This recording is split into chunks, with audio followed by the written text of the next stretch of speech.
Kaiser, thanks for your time. We appreciate it. Let's start with the Road Accident Fund. That's the one we're most interested in. What exactly are you going to be looking into and over which period?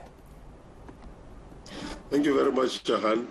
In as far as the proclamation R44 of 2021, that is where we are going to be investigating the Road Accident Fund. We are going to be focusing on the way in which RAF was paying service provider in a manner that is contrary to the applicable legislation, policies and instructions issued by National Treasury, and the payments that were fraudulently made to some of the service providers. You will know, for an example, that there's been a lot of complaints about double payments that were paid by RAF to some of the lawyers and so on, and those are some of the things that we're going to be looking into. So who in particular? Because obviously there are people with oversight roles, there are people accused already. If you look at the media reports about who's been involved, or are you just taking a blanket approach to see who touched the money and where?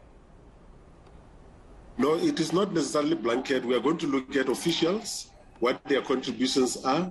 We are going to look into the service providers. In most cases will be the legal firms who in some instances have gotten double payments because of the administration was not doing what they are supposed to be doing. And there were instances where people were paid monies and those monies were never given to the beneficiaries. And those are some of the things that we'll be looking at. How long is this going to take? Because you're going to look at transactions between the 1st of April 2018 to the 1st of December 2021. That's a lot of transactions you're going to have to go through to actually scrutinize to see if there were any dodgy dealings there.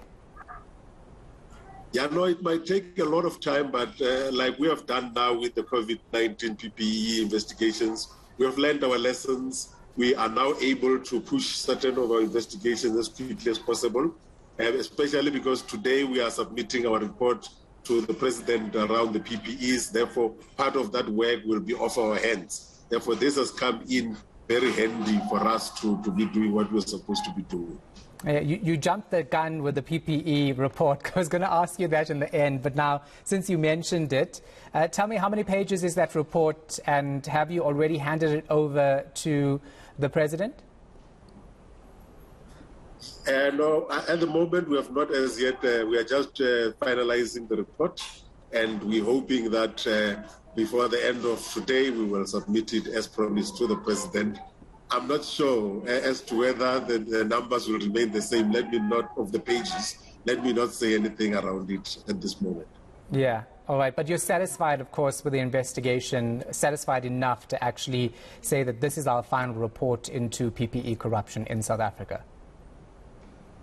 But definitely we are satisfied, but we are also saying to the public, unfortunately, some of the new allegations are coming our way, and I think we will then have to say to the President, in as much as this is the final report, we will not have to ignore others that are coming after, because the proclamation is there for us to investigate such a maladministration. Yeah, so it's going to be a never-ending process, I'm guessing. Kaiser, can you tell us exactly, how bad it was? I know we can't get any of the information in terms of what your report is saying, and the President will have to release that information. But as an individual who works for the SIU, how worried should we be if we had to see that report firsthand? It's a very interesting question. Obviously, we are giving this to the President today, and then we will be in a position to allow the President to read it and see what needs to be done. But most of it has been out in the public, because obviously you know that we have done this 6 reports already, progress reports since July last year, and most of them we have already made public indirectly through SCOPA, because we had to go and present before SCOPA, the last one having done on Tuesday this week. Therefore, we are in a position generally to say we have progressed very well, and we are happy with the work that we have done, especially because we have already started implementing some of the things there. Or you already know that there are people who have been fired already because of the investigations that we did. We already know that there are monies that we have freezed and monies that we have recovered already. We have referred some of these things.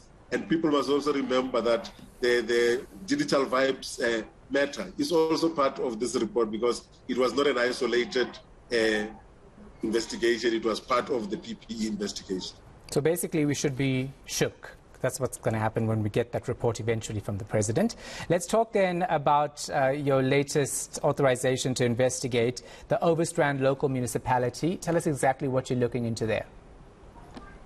Yes, with the Overstrand Municipality, we are really looking at how the houses were allocated to people, and that is in the main proclamation R43 of 2021. And people have been complaining about how the approval and allocation of payment of housing subsidies and allocation of houses was done. And therefore, that is what we'll be looking into in as far as the Overstrand municipalities is concerned. And Alexkor? Alexkor is a state company that deals with diamonds, and there have been complaints there of maladministration in respect of marketing, valuation, sale and beneficiation of diamonds and the agreements that were entered into between Alexkor and the service providers. Therefore, that is what we are also going to be getting closer to, so that we see that all that was given to the rightful owners, especially the beneficiation of diamonds. All right. Thank you so much for your time. Appreciate it. Good luck with those investigations, and well done on your work regarding the PPE report. Going to be handed to the president today. Of course, the SIU was investigating PPE corruption.